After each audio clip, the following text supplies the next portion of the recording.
Ya, assalamualaikum warahmatullahi wabarakatuh. Jadi ketemu lagi sama gue di asistensi perekonomian Indonesia. Ini asistensi kedua.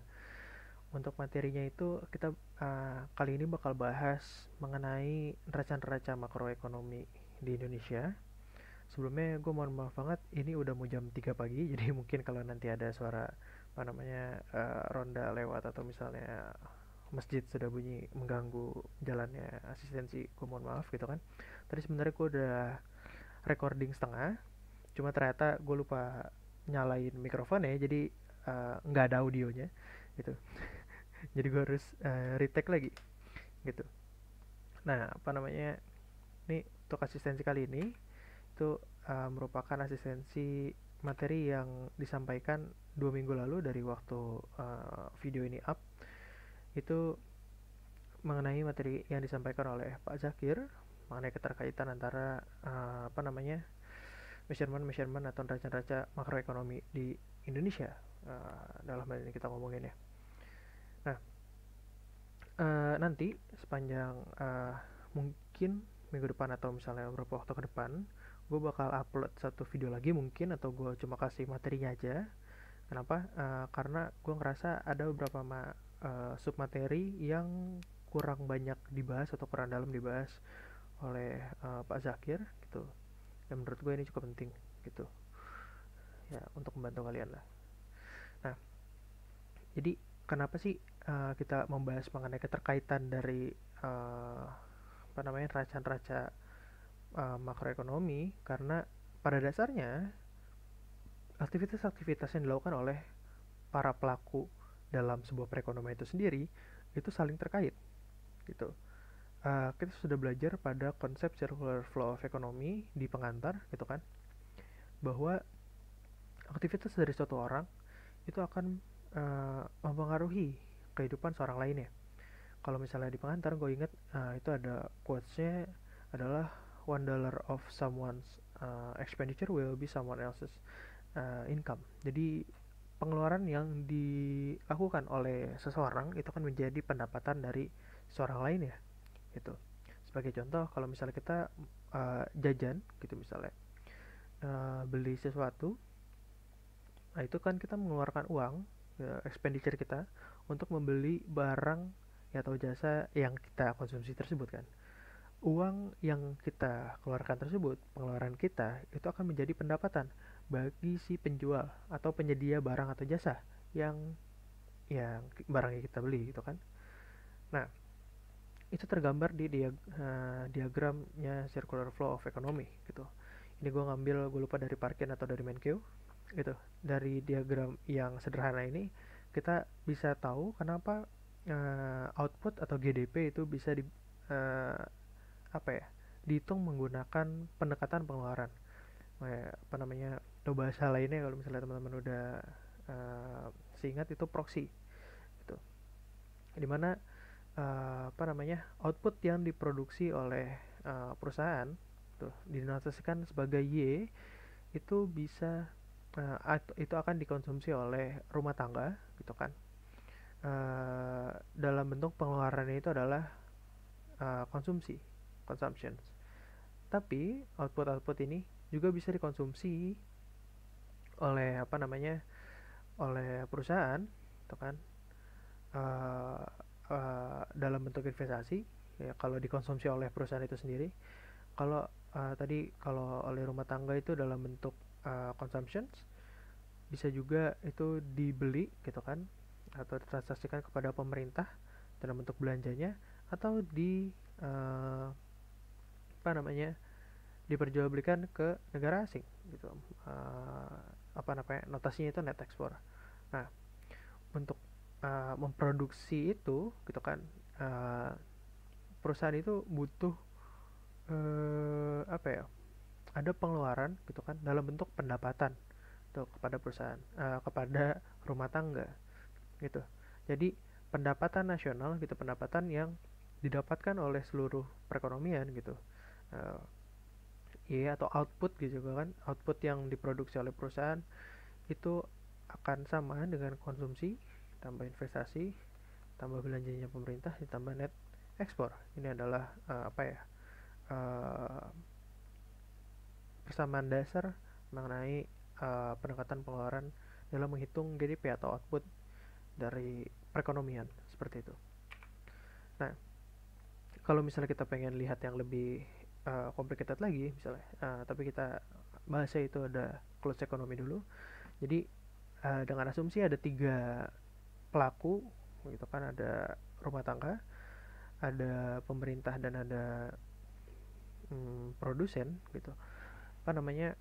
Ini ada alur barang dan ada alur uang gitu. Dimana perusahaan melakukan produksi itu kan, produksi barang dan jasa, dan diperjualbelikan melalui pasar output itu untuk dikonsumsi kepada konsumen gitu. Sebenarnya kalau misalnya mau di apa ya, mau diperluas lagi atau diperkompleks lagi, ya walaupun ini sudah sangat kompleks menurut gue, apa namanya, itu barang dan jasa juga bisa dikonsumsi oleh pemerintah gitu kan, melalui government expenditure tuh. Terus ya alur uangnya ada expenditure gitu kan. Nah, tapi di sisi lain perusahaan apa namanya, rumah tangga itu menyediakan input gitu kan. Apakah itu labor, energi, raw material, atau tanah biasanya kalau misalnya teman-teman ngikutin beberapa berita atau misalnya memperhatikan gitu. Biasanya ya tanah-tanah milik warga masyarakat itu dibeli oleh perusahaan untuk dibikin pabrik dan lain sebagainya seperti itu kan. Nah, itu artinya input-input yang disediakan oleh si rumah tangga ini dikonsumsi oleh uh, siapa, perusahaan gitu kan, atau produsen, kemudian dibayarkan dalam bentuk entah itu wage, salary, atau rent gitu kan. Nah, pemerintah dalam hal ini gitu kan, itu menarik pajak baik dari konsumen maupun produsen, dari pajak pendapatan gitu kan, pajak perusahaan dan lain sebagainya. Nah, kemudian digunakan untuk apa? Untuk konsumsi gitu kan, konsumsi pemerintah, belanja pemerintah, government expenditure. Bisa juga ya untuk nge-hire labor gitu kan, ya pekerja. Pemerintah juga merupakan institusi yang butuh labor gitu kan. Mungkin beberapa dari orang tua kalian atau kerabat kalian ada yang PNS, itu artinya kan labor yang di-hire oleh pemerintah. Nah, terus bisa juga pemerintah itu memberikan subsidi gitu, untuk apa ya, gue bilangnya, untuk mengintervensi pasar yang kurang apa namanya, dirasa kurang sesuai, atau untuk redistribusi pendapatan gitu. Nah, kemudian selain ada output market dan juga input market, ada financial market gitu kan, dimana ini ada pasar apa ya, kalau misalnya kita di makro itu kita bahasnya ada apa namanya, market for loanable funds gitu kan, ada pinjam meminjam uang gitu, dimana apa namanya, tabungan-tabungan yang ada di sebuah perekonomian itu akan digunakan untuk melakukan investasi. Itu kan, kalau misalnya teman-teman ingat apa namanya, investment sama dengan savings gitu kan. Maksudnya apa? Investasi maksimal yang dapat dilakukan, diwujudkan, apapun itu bahasanya, itu semaksimal-maksimalnya adalah sebesar tabungan gitu. Ya kalau misalnya teman-teman punya pendapatan sebesar Y gitu kan, terus sudah digunakan untuk konsumsi, kan sisanya itu ditabung gitu kan. Apabila teman-teman gitu sebagai satu orang ingin melakukan investasi, ya semaksimal-maksimalnya investasi yang bisa dilakukan oleh teman-teman itu cuma sebesar tabungan yang dipunya aja gitu kan. Kalau kurang duitnya dari mana? Ya dari minjem gitu kan. Pinjaman itu dari mana? Ya dari tabungan orang gitu kan. Jadi muter gitu. Nah, dalam hal ini karena perekonomiannya tertutup gitu, kalau kita ngomongin satu negara, jadi ya investasi secara nasional nasional itu ya semaksimal maksimalnya adalah tabungan nasional gitu, melalui financial market gitu kan. Tabungan-tabungan ya kalau dari sini rumah tangga, savingsnya households gitu kan, itu digunakan untuk investasi ya kan, borrowing itu investasi oleh perusahaan. Tapi perusahaan-perusahaan yang punya savings itu juga bisa memberikan pinjaman gitu, menabung melalui bank atau lembaga non bank, kemudian dananya ini dipinjamkan kepada rumah tangga gitu. Nah, tapi harusnya ya kembali kalau misalnya mau makin kompleks, pemerintah juga bisa masuk ke financial market gitu kan, karena kalau misalnya teman-teman ingat dari Y sama dengan C plus I plus G, karena dia tertutup ya, close, itu bisa kita susun kembali menjadi I sama dengan Y min C min G, atau investment sama dengan Y min C min T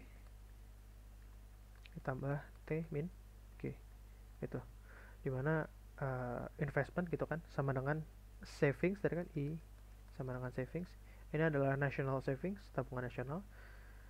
Tabungan dalam sebuah perekonomian gitu kan, tabungan nasional, tabungan domestik, itu asalnya dari mana? Dari sektor private atau sektor publik. Maksudnya bisa dari ya rumah tangga atau perusahaan gitu kan, dimana pendapatan dikurangi konsumsi yang dilakukan, dikurangi pajak yang dibayarkan kepada pemerintah, itu kan jadi tabungan yang ditabung gitu. Nah, terus sementara pemerintah itu punya tabungan juga itu kan, asalnya dari mana? Dari pendapatan pajaknya dikurangi dengan ya belanjanya pemerintah, seperti itu. Nah, kalau mau lebih ribet lagi, belum cukup ribet ternyata, itu kita bakal nambahin pemain keempat, yaitu kita katakanlah orang asing gitu, pihak dari luar negeri. Nah, pihak dari luar negeri ini kita asumsikan biasanya sebagai satu kesatuan, padahal ya bisa jadi rumah tangga asing gitu kan, pemerintah asing, atau juga perusahaan-perusahaan dari luar negeri gitu. Ya bisa gitu, cuma kita satuin aja. Nah, apa namanya orang-orang yang berasal dari luar negeri ini gitu kan, di luar dari perekonomian yang lagi kita bahas, itu bisa juga membeli atau menjual barang atau jasa gitu kan, baik itu kepada perusahaan gitu, baik kepada rumah tangga, baik ke pemerintah gitu kan. Pemerintah bisa pakai barang atau jasa asing juga gitu. Kalau misalnya ke rumah tangga itu umumnya melalui output market gitu kan, barang impor atau jasa-jasa yang diimpor. Bisa juga melalui financial market, apa ya, dana-dana atau tabungan-tabungan asing gitu kan, capital inflow masuk ke pada perekonomian, itu bisa dipinjam oleh rumah tangga, seperti itu. Nah, selain itu eh, dari pasar internasional ini gitu kan, itu bisa juga masuk ke pasar input gitu. Mereka bisa memberikan labor atau capital ya, atau input-input lainnya gitu kan, kepada para pelaku usaha gitu. Kayak misalnya menawarkan mesin atau misalnya tenaga kerjanya. Bisa juga sebenarnya input marketnya ini ke pemerintah itu kan, labor-labornya, atau juga nge-hire demand input dari rumah tangga domestik gitu. Misalnya ada orang yang bekerja di luar negeri, seperti itu. Nah, tapi sebenarnya kalau misalnya mau ditambahin lagi semakin ribet gitu kan ya, dari luar negeri ini juga ada hubungannya sama pemerintah. Itu bisa jadi bayar pajak gitu kan, bayar bea cukai dan lain sebagainya, untuk masuk keluar atau masuknya barang di Indonesia gitu. Nah, empat neraca utama yang akan dibahas itu sebenarnya ada neraca sektor real atau neraca output, atau lebih kita kenal biasanya kita ngomongin GDP gitu kan, pendapatan nasional dan lain sebagainya. Terus ada neraca pemerintah APBN, dan neraca sektor eksternal itu balance of payment, dan neraca sektor moneter. Gua rasa sebenarnya ini agak kurang dibahas kemarin gitu, jadi mungkin gue akan susun materinya secepatnya gitu dan gue berikan ke kalian tambahan lah gitu. Nah, kita bahas dulu GDP. GDP ini waktu kita belajar di pengantar itu kan dikatakan sebagai total market value of final goods and service produced within a country in specific period of times. Jadi ada 4 poin utama dari sebuah barang atau jasa itu dihitung atau enggak dalam GDP gitu kan. pertama GDP itu dinotasikan dalam market value gitu. Jadi dalam rupiah gitu kan, atau dalam dolar, dalam apapun itu. Jadi dalam satuan moneter gitu, dalam satuan uang. Jadi bukan berapa banyak lu bisa produksi gitu kan, GDP itu bukan gitu, tapi berapa nilai barang atau jasa yang lu produksi gitu. Jadi sebenarnya salah satu poin pentingnya nanti yang perlu diingat oleh teman-teman dalam belajar PI gitu kan, pertumbuhan ekonomi itu bukan cuma masalah lu bisa produksi makin banyak gitu, tapi bisa nggak sih lu produksi barang yang nilainya makin tinggi gitu. Kalau misalnya kita ngomongin masalah apa namanya, produksi barang yang makin banyak, ya kita bisa produksi pasir makin banyak, kita bisa produksi apa namanya, barang mentah makin banyak gitu kan, cuma nilainya rendah. Nah, sisi lain mungkin kita produksinya jadi lebih sedikit gitu kan dalam kuantitas gitu, tapi dengan harga yang lebih tinggi gitu kan, ada value added dalam negeri yang lebih tinggi, itu bisa jadi perekonomiannya tumbuh kayak gitu. Nah, ini total market value, final goods and service. Jadi yang akan dihitung itu hanya barang dan jasa akhir. Kenapa? Karena barang dan jasa intermediate gitu kan, atau barang inputnya itu sudah dihitung dalam nilai final goods and services ini gitu. Jadi kalau dihitung lagi itu bakal double counting gitu. Terus ada batasan negara gitu kan, produce within the country during a specific period of time. Ada juga batasan waktu gitu. Jadi ada batas ruang dan waktu, anjay. Nah, jadi kalau misalnya kita ngomongin GDP Indonesia tahun 2019, wow. Nah, ini kita artinya ngomongin final goods and services yang diproduksi di Indonesia gitu kan. Nah, dalam batasan wilayah Indonesia, bodo amat dia yang produksi itu mas-mas bule gitu kan, atau ada apa namanya, faktor-faktor input lainnya yang dari luar negeri, selama dia diproduksi di Indonesia gitu, di kawasan Indonesia, itu akan dihitung sebagai GDP di Indonesia gitu. Batasannya itu wilayah. Kemudian uh, tahun 2019 ya, artinya yang diproduksi itu kan dalam rentang waktu dari 1 Januari sampai dengan 31 Desember 2019. Karenanya tidak mencakup transaksi barang yang diproduksi di kurun waktu lainnya gitu. Kurun waktu lainnya dalam hal ini umumnya sebelum gitu kan, karena agak sulit membayangkan apa namanya, transaksi tapi barang dan jasanya itu di waktu yang di masa depan gitu ya, walaupun ada lah. Nah, apa namanya, biasanya barang second gitu kan, dimana barangnya sudah diproduksi di tahun-tahun sebelumnya, kemudian diperjualbelikan di tahun ini gitu kan, walaupun itu termasuk dalam, kalau misalnya kita bahas gitu kan, itu kan konsumsi gitu kan ya, tapi tidak bukan merupakan final goods and service produce with di Indonesia during specific period of time, dalam hal ini 2019 gitu. Jadi tidak dihitung dalam GDP 2019, tapi merupakan GDP ya tahun yang dia diproduksinya gitu.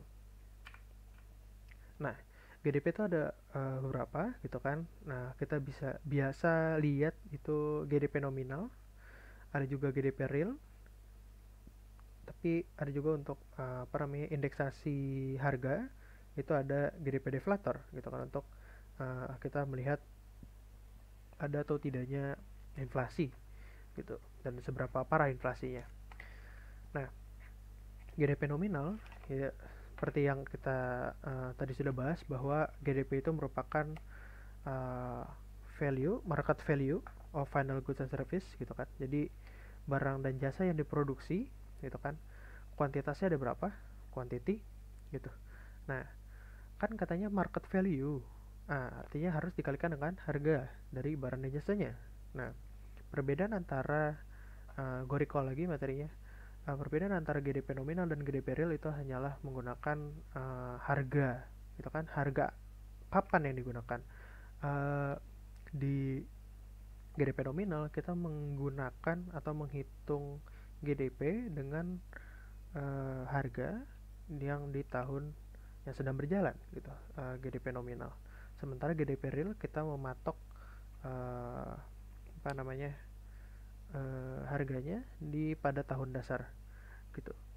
Jadi kalau misalnya kita sedang berbicara mengenai GDP nominal gitu kan, ya ini misalnya GDP nominal pada tahun 2016 itu merupakan berapa yang diproduksi tahun 2016 dikalikan dengan harga 2016. Kalau kita ngomongin GDP 2017, itu artinya berapa yang diproduksi tahun 2017 dikalikan dengan harga 2017. Artinya apa namanya, peningkatan dari value GDP nominal itu bisa terjadi karena adanya perubahan harga gitu kan. Oh, nggak kelihatan itunya ya, apa namanya ya, inilah apa namanya, itu bisa terjadi karena adanya perubahan harga, bisa jadi juga karena perubahan kuantitas. Nah, jadi apakah kita produksinya semakin banyak itu kan dari 2016 ke 2017, atau harganya yang meningkat dari 2016 ke 2017 gitu. Sementara kalau GDP real itu karena kita menggunakan satu tingkat harga aja, P0, yang berubah cuma Q gitu kan. Apabila GDP real itu meningkat, kita bisa bilang bahwa produksi yang dilakukan di Indonesia itu semakin meningkat gitu, atau kita bertumbuh dalam apa ya,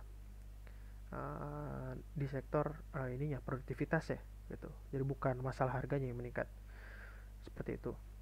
Nah, berbicara tentang harga gitu kan, apakah harga meningkat atau enggak, itu inflasi. Inflasi itu kan kita ngitungnya dalam persentase gitu kan. Nah, untuk memudahkan gitu, itu teman-teman juga udah belajar di statistik gitu kan, pasti udah ngambil PI, pasti udah ngambil statek, itu bahwa apa namanya, untuk menghitung pertumbuhan gitu kan, itu untuk mempermudah itu digunakan indeks gitu. Nah, dalam hal ini pertumbuhan harga gitu kan, itu dipermudah gitu dengan menggunakan indeks berupa GDP deflator. Nah, apa namanya, GDP deflator dapatkan melalui nominal GDP per real GDP gitu. Terus untuk menghitung inflasi gitu kan, itu merupakan deflator GDP di tahun T dikurangi GDP deflator tahun T min 1 gitu, tahun sebelumnya, per GDP deflator T min 1. Atau kita bisa bilang bahwa inflasi itu merupakan ya kalau misalnya kita ngitung pakai GDP deflator ya, merupakan pertumbuhan gitu, delta GDP deflator per GDP deflator. Ini kan pertumbuhan ya, rumusnya pertumbuhan. Atau mungkin kalau misalnya lebih lanjut notasinya bisa GDP deflator ya, dot gitu. Nah, tapi perlu diingat juga bahwa GDP is just a number gitu kan. GDP itu tidak menjelaskan mengenai kesejahteraan sosial gitu, terus apa namanya, hal-hal yang tidak tercatat di perekonomian, terus juga tidak apa namanya, menjelaskan tingkat kebahagiaan dari warga negaranya gitu kan. Makanya dari Butan gitu kan, bapak bapak yang mulia Jigme Wangchuk itu apa namanya, mengembangkan happiness index gitu kan ya, walaupun sampai sekarang juga agak gimana gitu kan, cara ngitungnya juga nggak tahu gitu ya. Terus juga apa namanya, environmental quality buat teman-teman yang apa namanya, tertarik kepada ekonomi lingkungan dan lain sebagainya ya. GDP itu tidak menggambarkan apakah apa namanya, lingkungannya itu terjaga dengan baik gitu. Nah, terus untuk metode estimasi GDP itu ada pendekatan produksi, ada pengeluaran dan pendapatan. Untuk pengeluaran ya, GDP itu kita hitung melalui total pengeluaran dari tiap-tiap pelaku ekonomi, yaitu ada konsumsi, investasi, government expenditure gitu kan. Kalau kita berbicara pada perekonomian tertutup, Kalau kita berbicara perekonomian terbuka, ya ada net export, itu kan.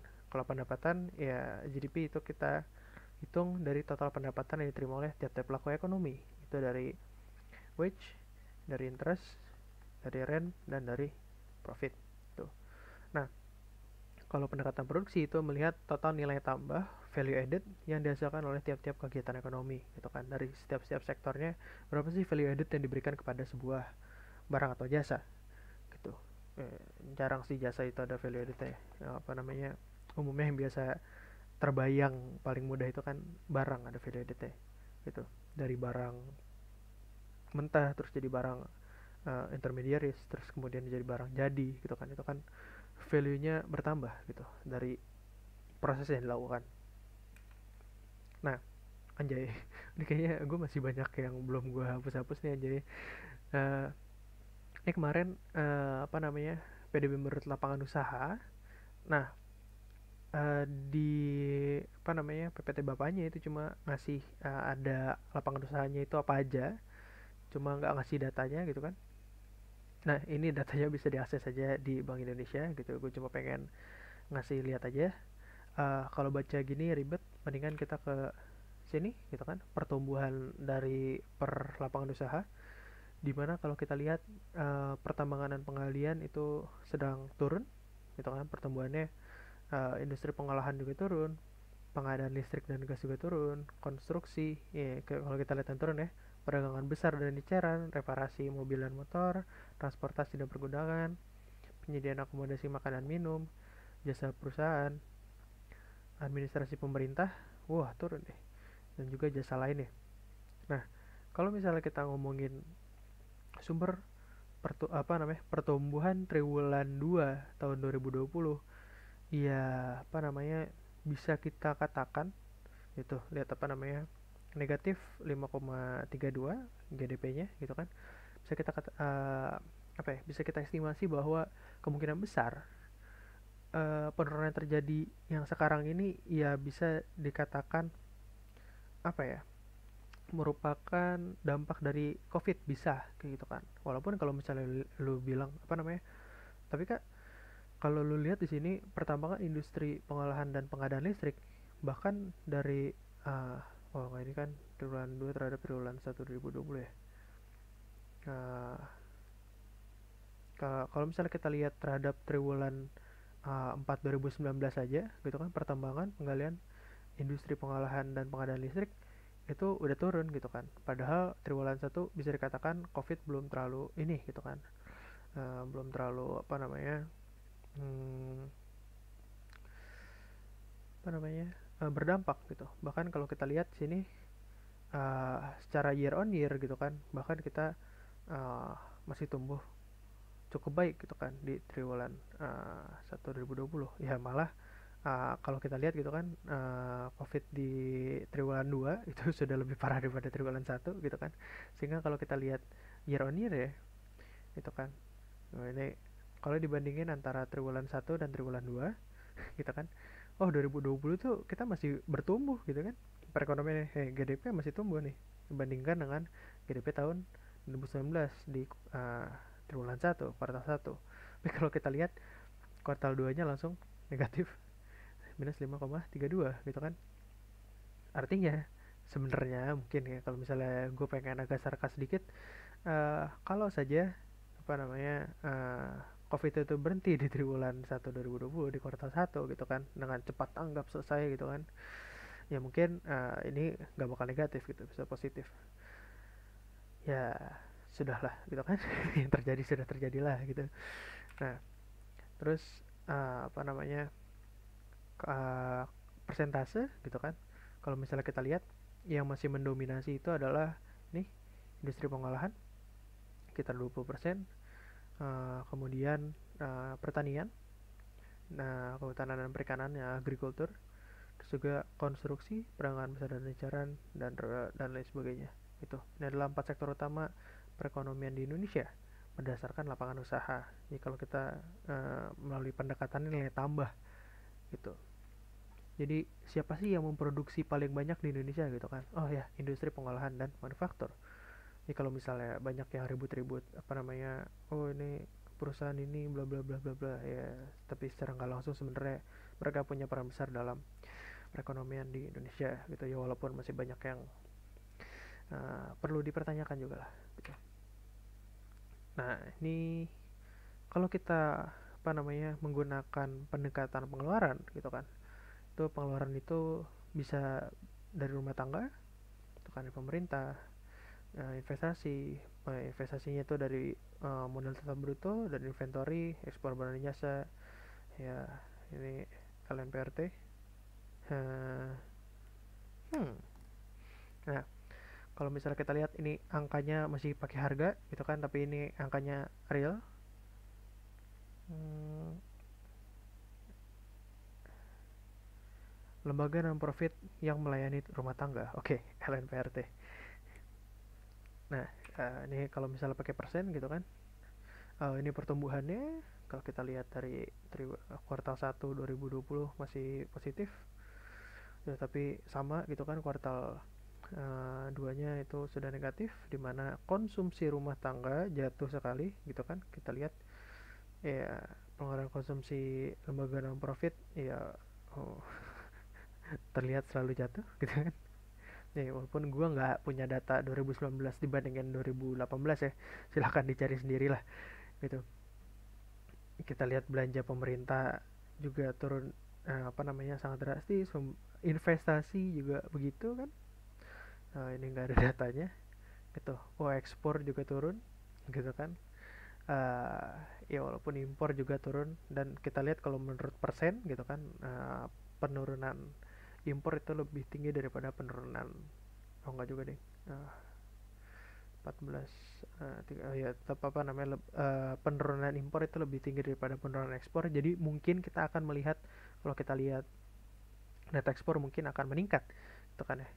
Jadi uh, kalau misalnya ditanya, oh mana nih katanya dunia lagi resesi gitu kan, apalagi perekonomian lagi masalah, kok net ekspor kita meningkat gitu, artinya Indonesia bagus dong. Ya enggak juga gitu kan, buktinya ekspornya turun, cuma impornya juga turun gitu. Ini kalau misalnya kita mau bedah hal ini gitu kan, kalau ke masa sekarang gitu, ini kita bisa bikin cerita yang cukup banyak dan bisa jadi bahan artikel sebenarnya gitu, mengenai opini-opini gitu kan, masuk berita dapat duit gitu. Nah, ini kalau apa sih yang mendominasi perekonomian Indonesia kalau dilihat dari pengeluaran gitu kan, dari CIGXM, uh, apa namanya konsumsi itu masih mendominasi lebih dari setengah itu kan, 55, bahkan di triwulan 1 itu 58% dari GDP di Indonesia itu dikonsumsi oleh rumah tangga gitu. Nah, 31% diantaranya itu merupakan investasi dari perusahaan. Nah, kemudian 17% itu dikonsumsi oleh oleh pihak asing gitu. Nah, tapi kalau kita lihat lagi, 17,57% dari total konsumsi di seluruh seluruh perekonomian itu kita konsumsinya ke asing gitu kan. Jadi 17% dari perekonomian kita dikonsumsi oleh asing, tapi 17 persennya juga konsumsi kita merupakan konsumsi ke negara asing gitu. Ya bahkan lebih, ya beda dikit lah ya, tetap aja namanya defisit. Nah gitu.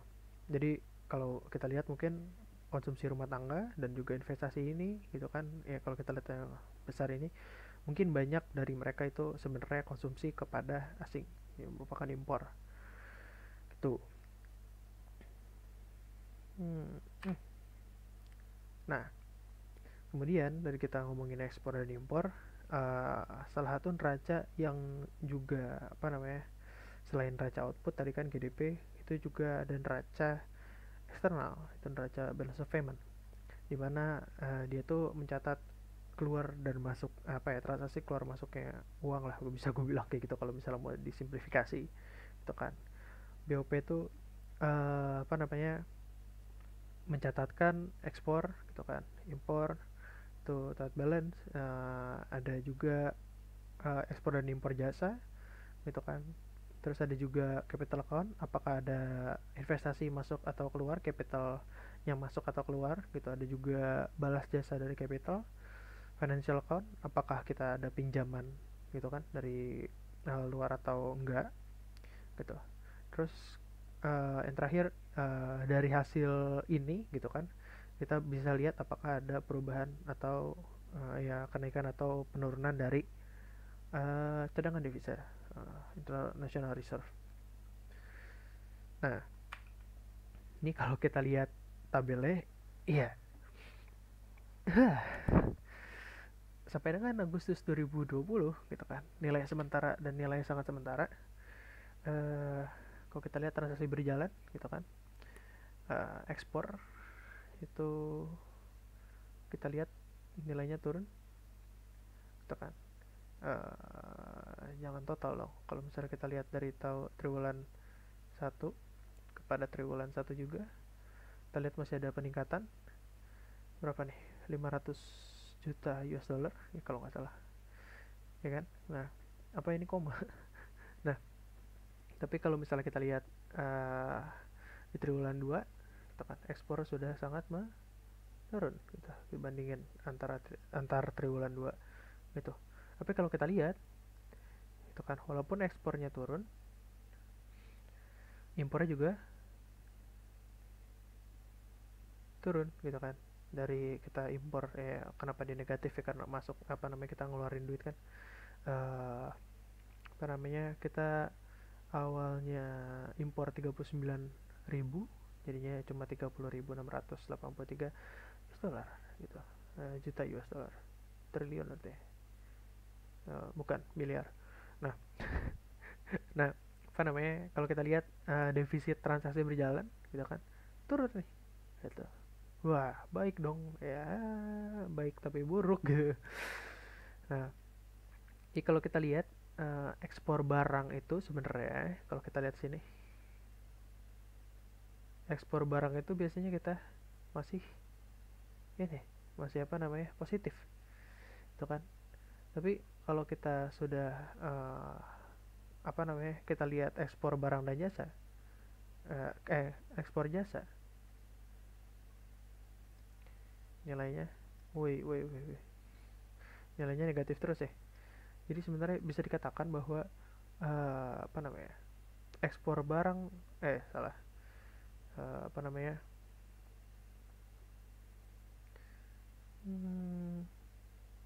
oh ya bener, kalau misalnya kita lihat neraca ekspor barang di Indonesia itu masih apa ya, surplus gitu. Tapi yang mengkhawatirkan adalah apa namanya, neraca dari ekspor impor jasa itu kan, dimana nilainya negatif terus. Kenapa? Kalau misalnya mau simpelnya, simplifikasinya adalah apa namanya, yang gue pernah diskusi dengan beberapa orang gitu kan, beberapa dosen juga katakan bahwa ya Indonesia ekspor barang tuh banyak gitu kan, impor barang yang nggak terlalu lah katanya, untuk nominal masih banyak yang diekspor. Cuma masalahnya adalah dalam proses ekspornya gitu kan, Indonesia tuh nggak punya jasa yang antar gitu kan. Apa namanya, kalau kita mau nganter atau beli barang uh, impor atau ekspor gitu kan, itu tuh kita pakai kapal asing, pakai asuransi asing dan lain sebagainya. Jadi kita belum punya penyedia jasa yang nilai tambahnya gitu kan, value-nya itu tinggi dan apa namanya, diakui secara internasional gitu. Jadi kualitas dari jasa di Indonesia itu bisa dikatakan masih ya biasa-biasa aja kayak gitu.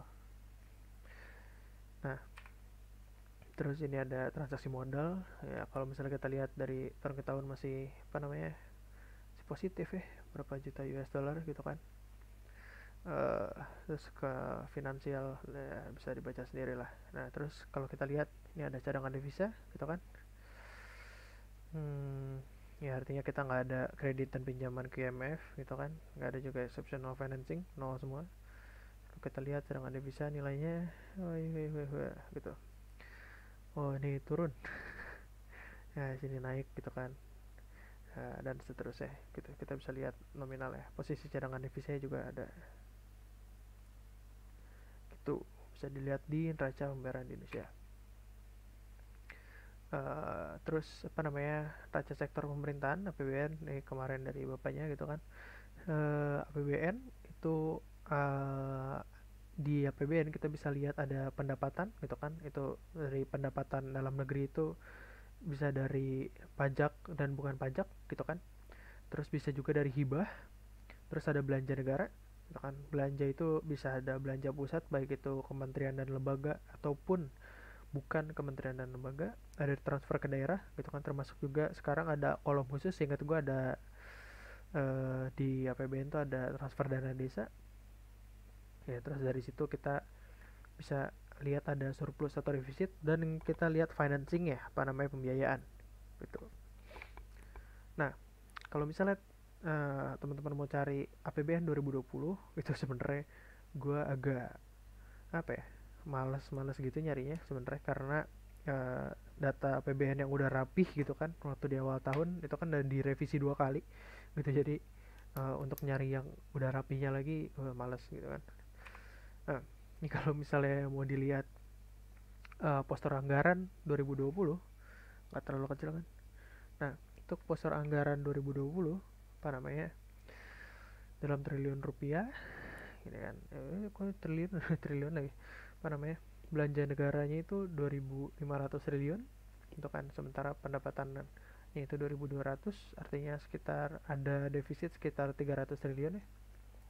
Dengan asumsi dasar ekonomi Marco yang digunakan pas nyusun APBN 2020 itu, pertumbuhan ekonominya 5,3%, nilai tukar rupiah 14.400.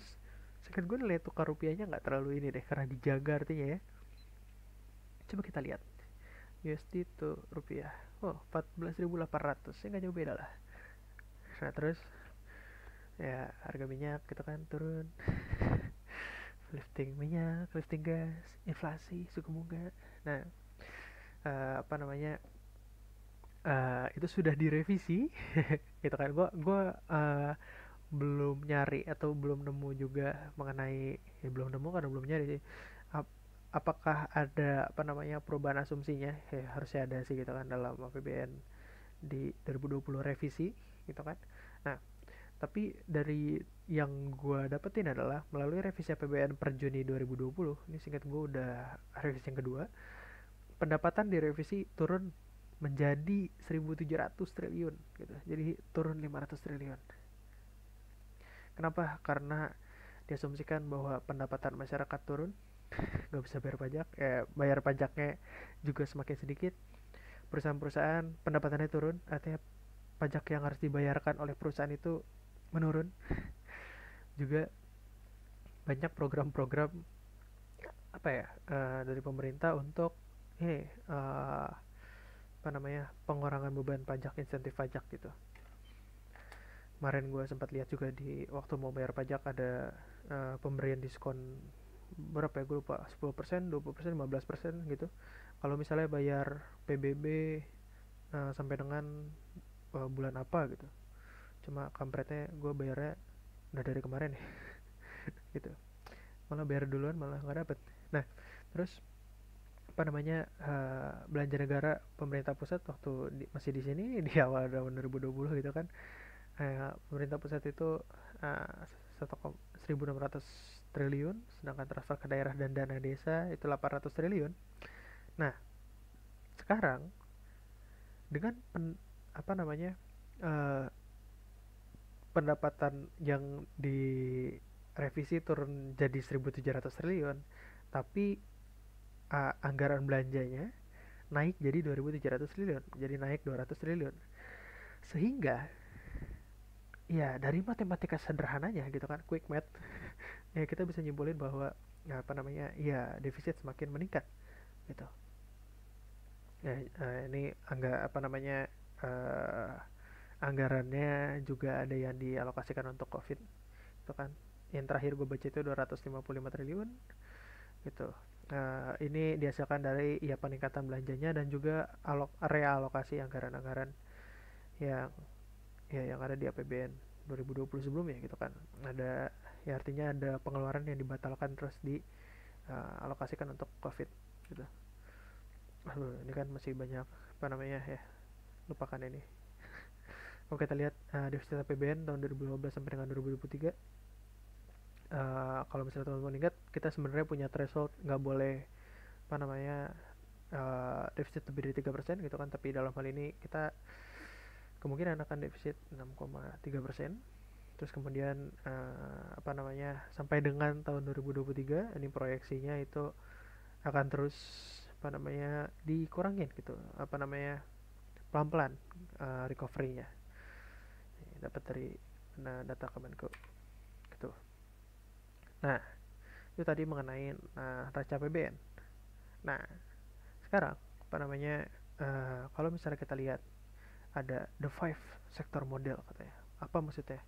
Jadi ya antara apa namanya eh, ada rumah tangga, ada produsen gitu kan.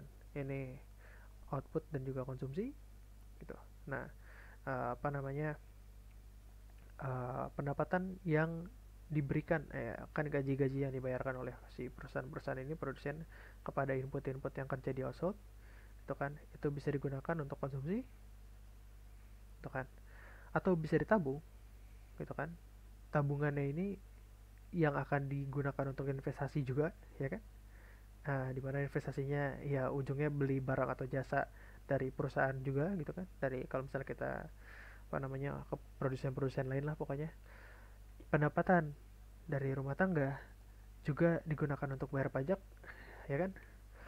Terus apa namanya pajaknya digunakan untuk pengeluaran pemerintah ya, walaupun ya nanti aja lah kalau misalnya ada terusan-terusannya.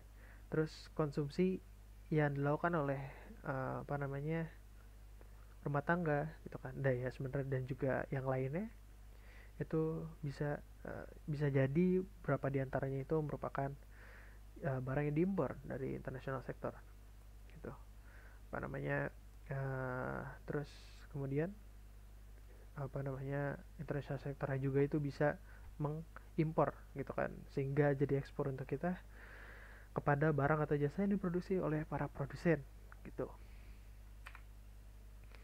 Jadi kalau misalnya kita lihat sini gitu kan apa namanya tadi Y gitu kan tadi pendapatan yang di sini income gitu kan, itu bisa jadi digunakan untuk konsumsi, bisa untuk menabung, bisa untuk bayar pajak, bisa untuk impor gitu kan. Bisa untuk konsumsi, bisa untuk menabung, bisa untuk bayar pajak, bisa untuk mengimpor. Nah, ini adalah pengeluaran nih gitu kan, pengeluaran. Nah, di sini uh, sementara konsumsinya ini gitu kan, income yang diberikan kepada household itu dari konsumsi gitu kan, itu untuk yang masuk lagi ke perusahaan gitu kan, itu atau misalnya masuk lagi atau apa namanya ya setelah di sini gitu kan, dari titik potong sini itu aliran dananya itu bisa dalam bentuk dari hasil konsumsi atau dari investasi, dari pengeluaran pemerintah, atau dari ekspor gitu kan. Ekspor kita kan maksudnya belanjanya dari international sector gitu kan. Wih, artinya gitu kan ini itu dari pendapatan nih. Jadi pengeluarannya digunakan untuk apa gitu kan. Terus kemudian digunakan untuk apanya itu masuk lagi ke kantong kita dari siapa gitu kan. Dari hasil investasi, dari hasil government expenditure, dari hasil ekspor gitu. Ini adalah outflow-nya, inflow-nya gitu kan. Kalau misalnya kita susun gitu kan, susun kembali, artinya savings dikurangi investment sini, tax kurangi G sama dengan X min M gitu kan. Jadi ada keterkaitan antara neraca moneter gitu kan, dimana di sektor moneter kita bahas apa namanya savings dan investment, terus ada APBN pemerintah ya kan, anggaran pemerintah, terus ada neraca pembayaran. Jadi bisa dikatakan bahwa kalau misalnya neraca moneternya itu apa namanya defisit dan juga apa namanya APBN itu defisit, bisa dipastikan kalau misalnya melalui model ini gitu kan, melalui model matematikanya, bahwa neraca pembayaran juga akan defisit itu. Jadi apa namanya, bisa dikatakan ada ya, kalau misalnya kita lagi ngomongin kebijakan ya, artinya ada trade off antara apa namanya, berbagai neraca ini. Oh, kalau misalnya kita APBN-nya mau apa namanya, mau surplus, ya otak jam 4 pagi ini, apa namanya, terus neraca moneternya gitu kan, katakanlah saving sama dengan investment gitu, jadi kita tidak perlu pinjem-pinjem atau misalnya meminjamkan kepada pihak asing gitu, artinya neraca pembayarannya surplus gitu kan, seperti itu, lebih banyak ekspor daripada impor. Ya, ada keterkaitan. Nah, ini ada di materinya Pak Ican gitu. Kalau misalnya melalui pembuktian dari si five sector model ini gitu, bahwa ada keterkaitan antara neraca moneter, PBN dan neraca pembayaran. Seperti itu katanya. Nah, sampai sini ada yang mau ditanyakan? Ya, nggak bisa nanya karena video. Kalau gitu apa namanya, gitu aja untuk materi dari uh, asistensi kali ini gitu kan. Kira-kira videonya 50 menit, udah lama gitu kan. Terima kasih, sampai berjumpa di apa namanya, video selanjutnya. Kalau misalnya ada yang mau ditanyakan bisa disampaikan kepada gue seperti biasa, silakan chat aja. Nanti kita, entah itu mau gue jelasin lewat chat, entah itu kita mau call, atau misalnya mau apa namanya, bikin pertemuan satu atau dua kali untuk orang-orang yang terbatas, boleh gitu kan. Terima kasih. Sampai sini aja. Wassalamualaikum warahmatullahi wabarakatuh.